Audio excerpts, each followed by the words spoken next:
নিজের পছন্দ মতো বিবাহ করা জরুরি নাকি পরিবারের পছন্দ মতো করা জরুরি? যদি নিজের পছন্দ মতো করি সেক্ষেত্রে বাবা মার পছন্দ না হলে করণীয় কি? ভাইরা, বিয়ে শাদী একজন ছেলে হোক আর মেয়ে হোক তার জীবন সঙ্গী সঙ্গিনী নির্বাচনের ক্ষেত্রে তার সিদ্ধান্তই চূড়ান্ত।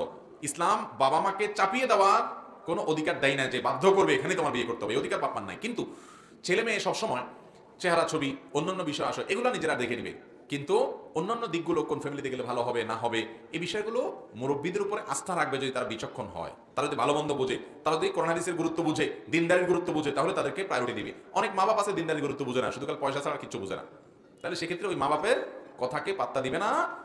পাত্তা দিবে না বলতে দিনদারিকে গুরুত্ব দিবে, বাবা মাকে ম্যানেজ করার চেষ্টা করবে। ম্যানেজ করতে না পারলে বিনয়ের সাথে বলবে যে বাবা আমি দিনদারিতে কোনো স্যাক্রিফাইস করবো না, ধার্মিক ছেলে ছাড়া ধার্মিক মেয়ে ছাড়া বিয়ে করবো না, এটা তাকে জানাই দিবে। কারণ নবীজি সাল্লাল্লাহু আলাইহি ওয়াসাল্লাম বলছেন ফাসওয়ার বিজাতিদ দ্বীন, ধার্মিক মেয়ে বিয়ে করে তোমরা জেতার চেষ্টা করো, বিয়েতে তোমরা সফলকাম হওয়ার চেষ্টা করো। সেজন্য সেটা করতে হবে, কিন্তু বাবা মাকে সন্তুষ্ট করে নিতে পারলে ভালো হয়।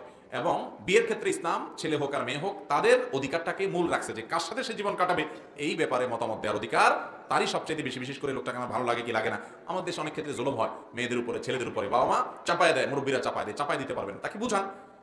বিশেষ করে দেখতে ভালো লাগে কি লাগে না এটা এখন